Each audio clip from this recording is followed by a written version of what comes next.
Assalamualaikum warahmatullahi wabarakatuh. Selamat datang kembali di Rio Hotspot Channel. Kemarin ada yang minta kami bahas soal yang katanya Sintayong ini nggak mau diskusi dengan pemain timnas di locker room saat lawan Cina atau apalah gitu ya.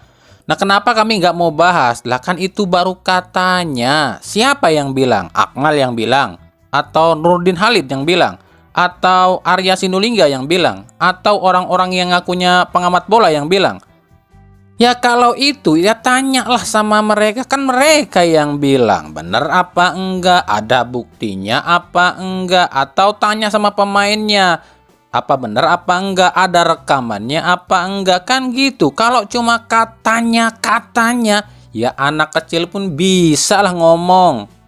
Kecuali kalau memang ada buktinya, ada video rekamannya, baru kita bisa mengklarifikasi atau mengomentari atau bisa mengklarifikasi sama pihak-pihak tertentu, baik manajernya, baik pemain timnasnya, baik Sintayongnya ataupun siapapun lah ya. Karena kami gini loh, ini orang-orang yang ada di panggung ini nih, panggung TV ini nih, ya ini tuh buat kami gini. Kami menyebut mereka apa ya? Gelar elit, otak sulit, akhlaknya jin iprit. Nggak semua lo ya yang ada di situ, tapi sebagian yang ada di panggung TV ini.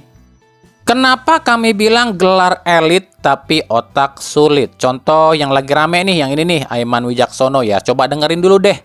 Saya ke Bung Riko dulu. Anda mendingan 2006 lolos atau 2026 lolos Piala Dunia ya?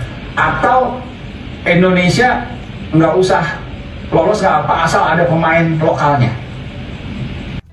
BTW, dia ini gelarnya apa ya? Sarjana ya, harusnya kan berilmu kan. Tapi pikirannya kok masih sama ya dengan orang awam.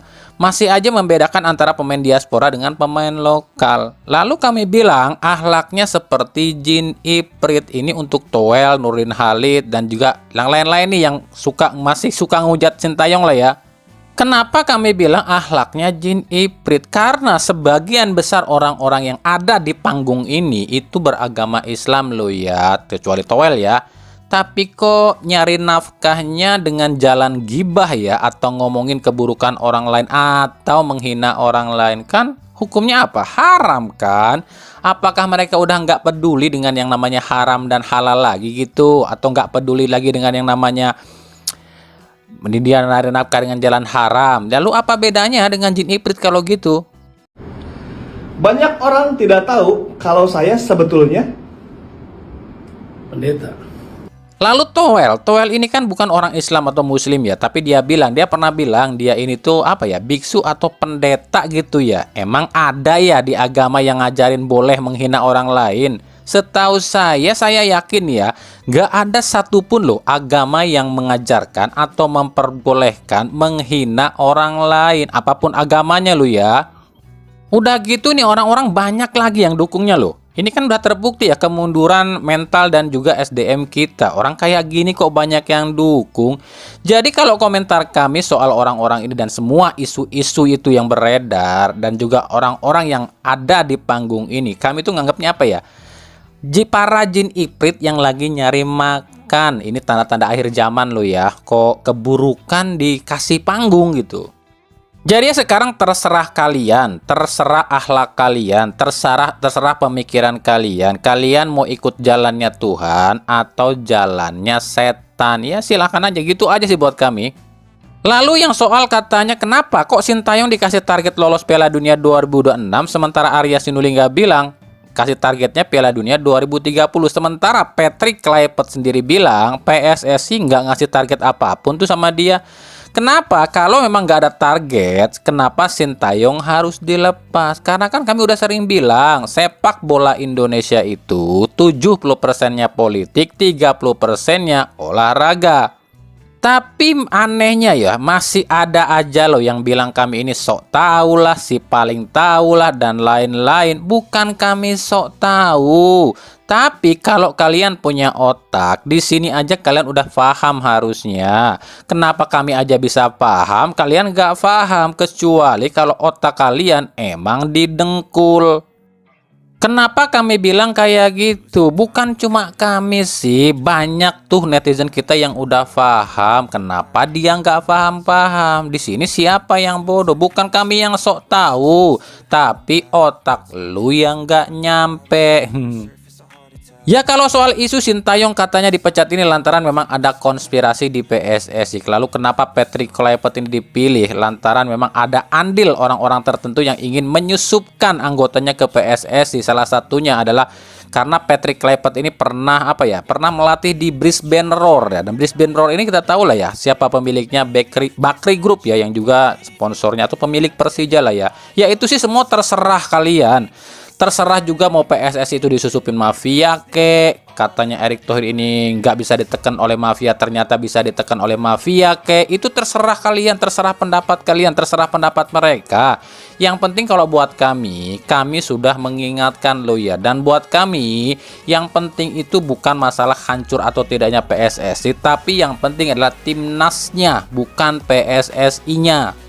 Jadi kalau soal PSSI gimana ke depannya, kami nggak mau komentar terlalu banyak. Soalnya kami sudah mengungkapkan fakta, tapi masih aja dibilang sok tahu. Yo wes, nikmatin aja sama kalian.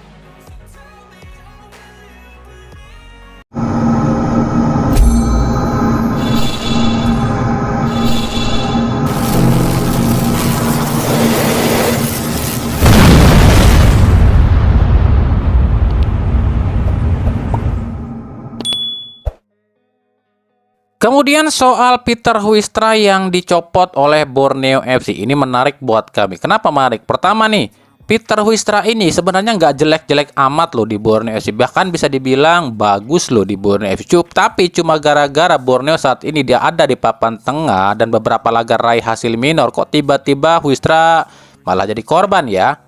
Yang kedua, Peter Huistra sebelum kejadian ini diisukan akan menggantikan Sintayong. Bahkan ada isu bahwa katanya Peter Huistra ini akan jadi direktur teknik timnas. Apakah ini benar Huistra ini keluar dari Borneo FC lalu disusupkan masuk ke timnas? Yang ketiga, Peter Huistra ini kan asal Belanda, justru dicopot ketika timnas baru saja memilih pelatih asal Belanda. Kok kebetulan banget ya? Ada apa ya? Ada yang bisa jawab? Kan katanya kalian lebih pintar dari saya sampai bilang saya ini sok tahu. Jadi ya silakan jawab sendiri. Sebelum ke Liga 1, kita akan coba bahas kemarin yang minta kami bahas soal laga Deltras FC lawan Persibo Bojonegoro di Liga 2 yang katanya gol Persibo ini dibatalkan nih.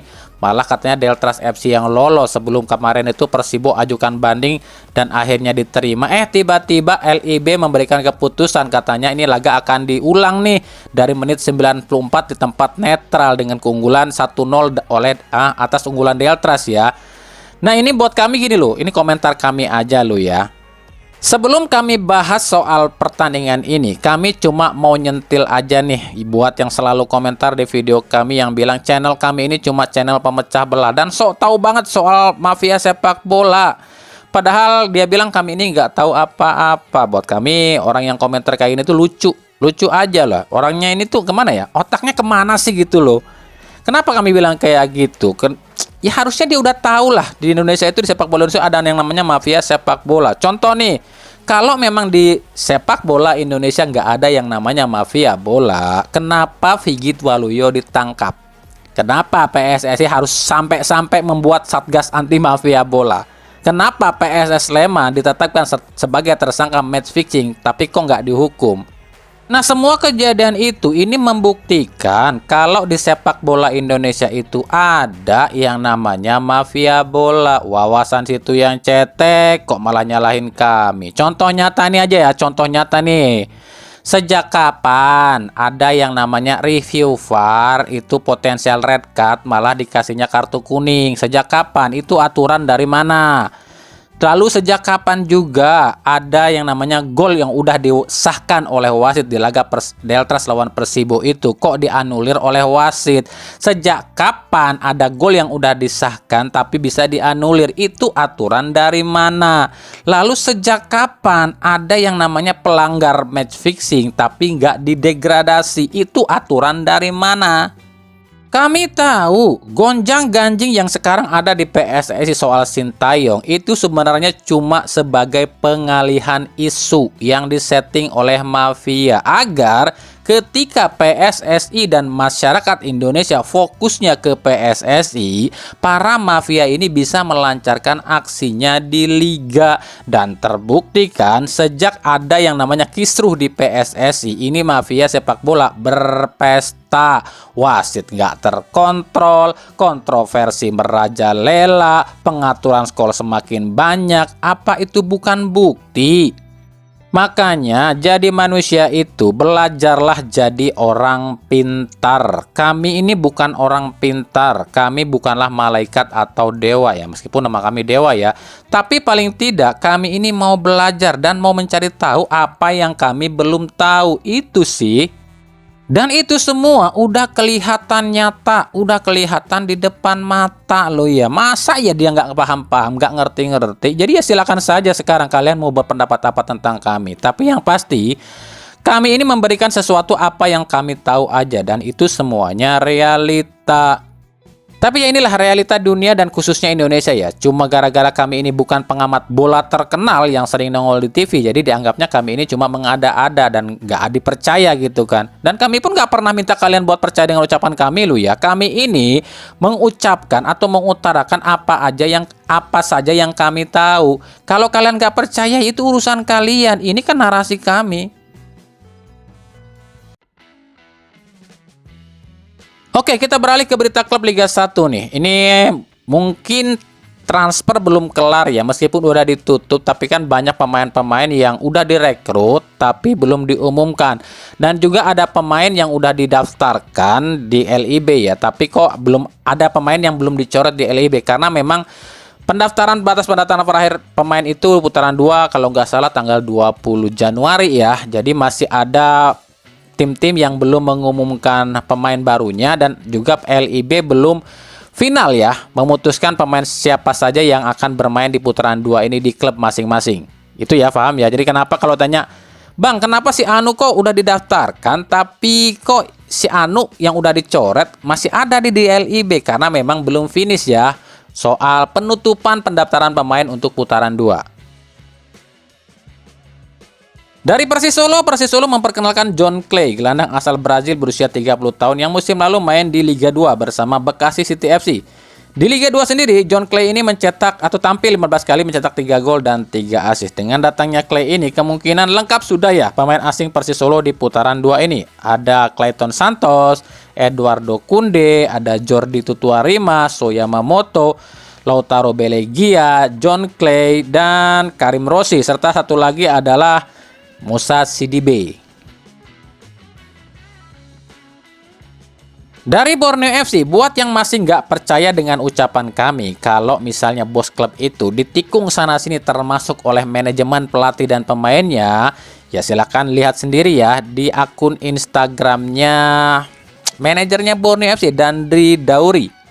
Di sini Dandri Dauri menuliskan, "Bekerjalah dengan hati, bukan karena materi, karena semuanya adalah harga diri." Paham dong dengan kata-katanya, dan juga paham dong dengan yang kami maksud. Kami itu nggak akan bikin berita kalau kami nggak ada bukti, dan bukti itu bukan kami yang ngasih lo ya. Tuh, dikasih bukti sendiri sama pihak-pihak yang kami sebutkan. Gimana?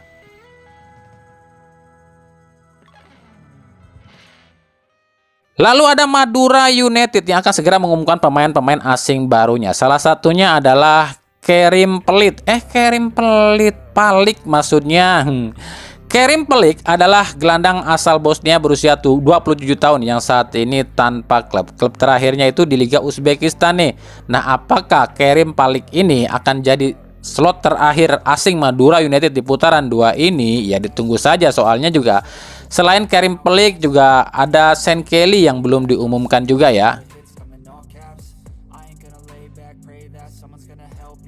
Bali United resmi melepas winger asal Jepang Kenzo Nambu ke Borneo FC. Untuk statusnya kami nggak tahu apakah pinjaman atau transfer nih. Bali United sendiri justru setelah melepas Kenzo Nambu mendatangkan Jamerson Xavier dari PSBS Biak. Sebab posisi Jamie ini di PSBS akan digantikan oleh Sebastian Alvarez ya, yang belum diumumkan. Untuk Ariel Nahuel Pam ini udah diumumkan ya. Selain Bali United, ada juga Barito Putra nih yang meresmikan Jamie juga. Tapi yang Jamie yang ini bukan Jamierson Xavier ya, tapi Jamie Moreno, striker asal Nicaragua yang udah kami bahas profilnya ya. Moreno ini akan menggantikan slot yang ditinggalkan oleh Al Hadji Gero.